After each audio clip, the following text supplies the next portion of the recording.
प्रेम से बोलिए गुरु भगवान की जय। देवियों एवं सज्जनों, फिर अगले भाग में उपस्थित हूँ। तो संसार में बड़े बड़े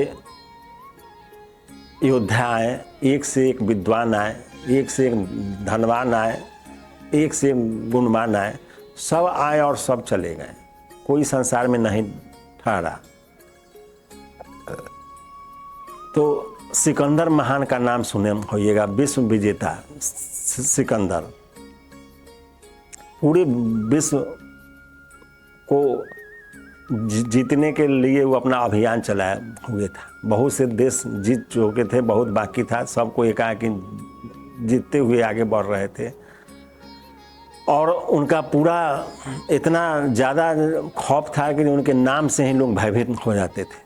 और इतना चतुर थे, इतना उनका सेना संगठित था, जो जहाँ जाते थे वहाँ विजय प्राप्त कर लेते थे।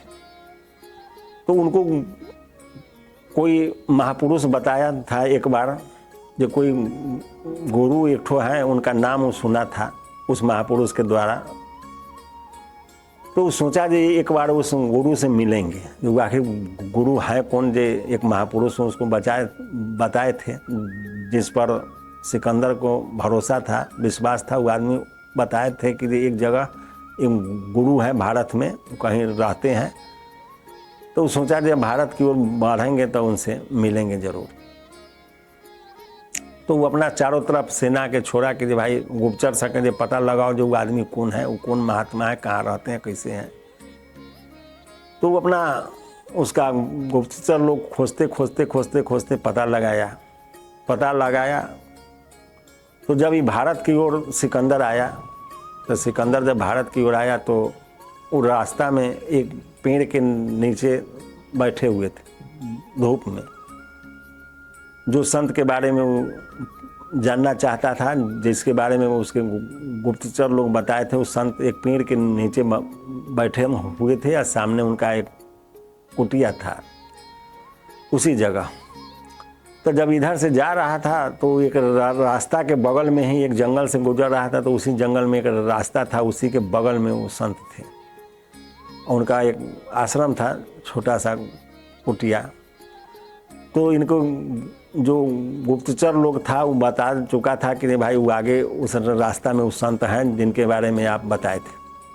तो जब उसके पास जब पहुँचे तो सिकंदर पूछे दे भाई कहाँ है, तो बताया दे मुझे सामने बैठे हुए हैं धूप में पेड़ के नीचे, वही हैं।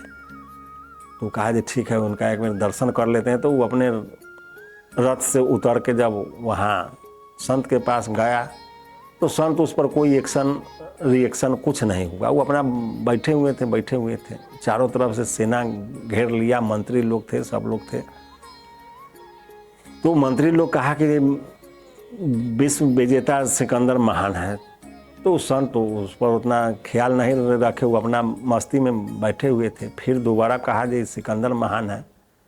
तो संत ऊपर की ओर सर उठाए और कहे कि कौन सिकंदर महान, कहाँ का है तुम। तो आज तक सिकंदर के सामने कोई खड़ा होने का साहस नहीं कर रहा था। लेकिन जब उस संत एक बार तो नकारे उसको, दूसरा बेर जब कहें कि तुम कौन सिकंदर कहाँ का है, तो उनको सिकंदर को बहुत आश्चर्य लगा। भाई आज तक कोई सामने खड़ा होने की साहस नहीं करता है। ऐसा आदमी है जो इतने हम अस्त्र शस्त्र से सेना से सुसज्जित है, हमारा पूरे विश्व में खौफ है।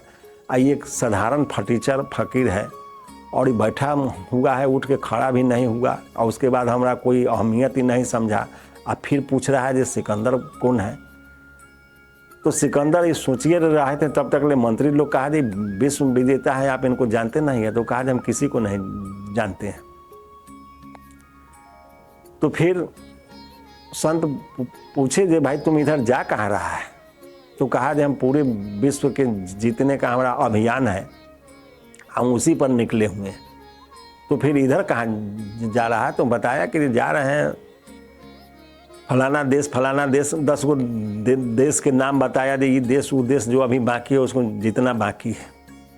तो कहा दे तुम्हारा ही सेना और अस्त्र शस्त्र इन 5-6 महीना से इधर जा रहा है, कंटिन्यू 5 महीना 6 महीना से हम देख रहे हैं दिन रात जो इधर सवारी पर लद लद के जितना अस्त्र शस्त्र सेना लोग जो जा रहा है वो तुम्हारा ही है।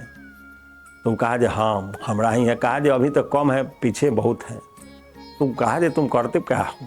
तो कहा जे हम लोगों को राज्य को जीतते हैं और उसके बाद वो राज्य मेरा हो जाता है। तो कहा जे तो फिर राज्य जीत के करेगा क्या? तो कहा जे सब पर शासन करेंगे। तो वो पूछे जे फिर शासन करेंगे, पूरा राज्य मेरा होगा। तो फिर कहा जे फिर कहा कि जब हम शक्तिशाली हो जाएंगे तो फिर, तो कहा जे भाई शक्तिशाली हो जाएंगे तो फिर, तो वो चुप हो गया। उसके पास कोई जवाब ही नहीं था। तो सिकंदर के पास कोई जवाब नहीं था। तो सिकंदर को लगा जी कोई व्यक्ति है जरूर जी, आज इसको कोई भय नहीं है हमसे, इतना बड़ा नाम सुना, सब कुछ हुआ, लेकिन तनको इस पर कोई प्रतिक्रिया नहीं हुआ। आई बैठा हुआ तो बैठले है, आखिर है कोई जरूर पहुंचा हुआ धर्मात्मा। तो सिकंदर को संत बताया कि तुम क्या कर रहा है, निर्दोष आदमी के खून बहा रहा है और पूरे दुनिया में हिंसा फैलाए हुए है, और तुम इसको हिंसा फैला के तुम चाहता है कि हम अपने आप को शांति प्राप्त कर लेंगे, अब महान बन जाएंगे, ये कभी संभव नहीं है। वो कहें कि देखो अब तुम्हारे पास समय नहीं है, अब तुम यहीं ठहर जाओ, और ये हमारा जो कुटिया है सामने, उसमें 2 आदमी के रहने का इंतजाम है, किसी तरह से 2 आदमी उसमें रह जाएंगे, और 2 रोटी बनेगा, एक तुम खाना एक हम खाएंगे, यहाँ आराम से रहो, भजन करो और शांति से रहो, अब तुम्हारे पास समय नहीं है। तो सिकंदर सोचा कि आज तक ऐसा कोई कहने वाला पैदा नहीं हुआ, मेरे सामने तो अच्छे अच्छे का जुबान बंद हो जाता है, ये आदमी हमारे सामने बैठकर और पूरे मंत्री सेना के सामने हमको मुंहतोड़ जवाब दे रहा है, कोई भय नहीं है। तो सोचा कि ये आदमी साधारण नहीं हो सकता है। तो सिकंदर कहा कि अब देखिए महाराज, हम तो इस समय अब निकल चुके हैं अभियान पर, लेकिन जब अभियान से हम लौटेंगे तो आपके पास जरूर आएंगे। तो वो संत कहें कि अब तुम्हारे पास समय कहाँ जो मेरे पास आएगा। अब सिकंदर के मन में ये बात डाल दिए, वो सिकंदर वहाँ से चला, वहाँ से आया, इधर भारत में आया, हमला कर दिया भारत पर, लेकिन उस समय राजा पुरु थे, उससे वो नहीं जीत पाया, वो लड़ाई हार गया, वो अनबना उसका समय तुलने लगा तो उसका लड़ाई भी हार गया, बंधक भी बन गया, फिर वहाँ से छूटा भी। छूटने के बाद तब तो उसके मन में आया कि ना अब जो है ना से अब कहीं नहीं जाएंगे, अब तो हमारा शान शौकत सब गिर गया, तो लड़ाई हार गए, बंधक बन गए, तब फिर अब शाने हमारा समाप्त हो गया, इसलिए अब लड़ाई झगड़ा बंद करेंगे। और सोचा जब वो संत के शरण में जाएंगे, तो संत के शरण में जाने से पहले वो अपना एक सैनिक के एक पत्र लेके भेजा कि महाराज हम सीधा आपके पास आ रहे हैं, हम न अपना महल में जाएंगे न अपने देश को जाएंगे, हम कहीं नहीं जाएंगे, हम सीधे आपके पास आ रहे हैं और आप ही के पास हम ठहर जाएंगे। लेकिन अभी उसका सेना पत्र लेकर जब महाराज के जो संत थे उनके पास आया, तब तक सिकंदर का शरीर बहुत ज़्यादा अस्वस्थ हो गया, अचानक उसको बीमारी हो गया, असाध्य रोग। उसके जितने राज वैद्य थे साथ में सब इलाज करने लगा, लेकिन कहीं उसको कोई प्रभाव नहीं पड़ा। और सिकंदर उस संत के पास आते आते उससे पहले उसका प्राण पखेरु उड़ गया, मर गया।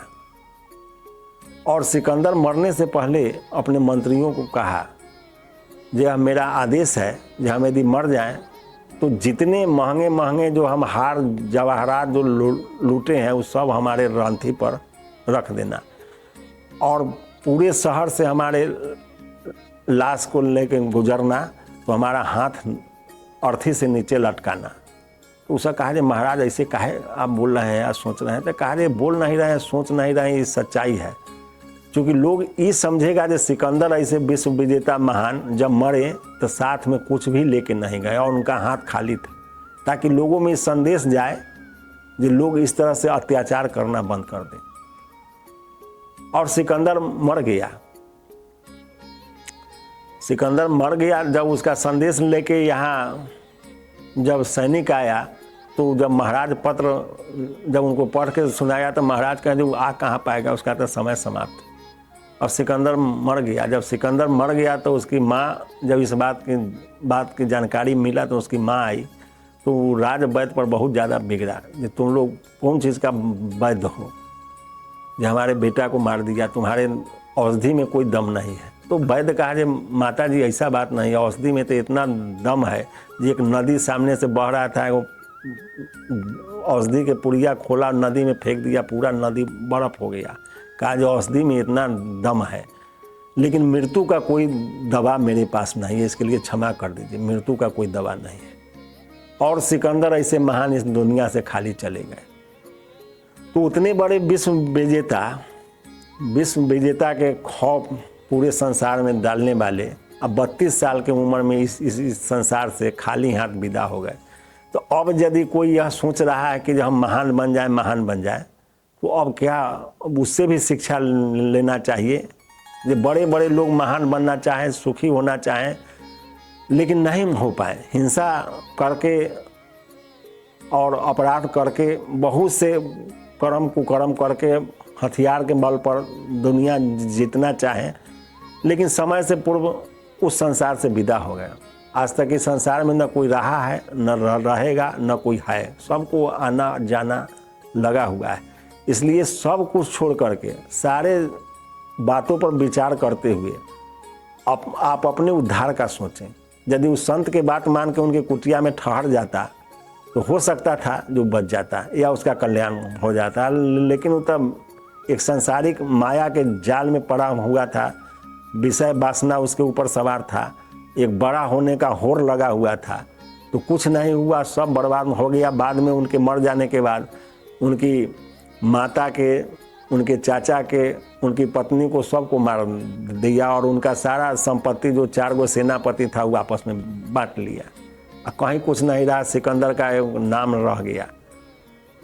तो सब कुछ छोड़ के, सब कुछ समझ के उस प्रभु के शरण में जाइए और अच्छे भाव से जाइए, अच्छा विचार से जाइए, तो उसका फल अच्छा ही मिलेगा। इसलिए राम राम राम रटते रहिए और उनका चिंतन करते रहिए, उनका भजन करते रहिए, मनन करते रहिए, तो कल्याण जरूर होगा। इसलिए राम कहत चलो, राम कहत चलो, राम कहत चलो भाई रे, नहीं तो भाव बिगाड़ में पड़ी है, छूटत अति कठिनाई रे। भाव बिगाड़ में पड़ गए तो बड़े बड़े लोग इसमें फंस के चले गए, तो हम आप क्या हैं। इसलिए समय रहते यदि जग जाइएगा तो निश्चित पार हो जाइएगा, निश्चित उद्धार हो जाएगा। नहीं तो फिर फंस गए तो फंसिए गए। इमरी पासा न पड़ा तो फिर 84 की आशा। यदि इस बार पार नहीं लगा तो फिर 84 में जाना है, इसमें कोई संदेह नहीं। इसलिए प्रभु पर मन वचन कर्म छाड़ी चतुराई छोड़ के उनके शरण में जाइए, कल्याण पक्का होगा। यदि चतुराई के साथ जाइएगा तो कभी नहीं होगा, ये भी सोच लीजिए। इसलिए शुद्ध मन से राम राम राम रटते रहिए, कल्याण पक्का होगा। फिर अगले भाग में जय गुरुदेव।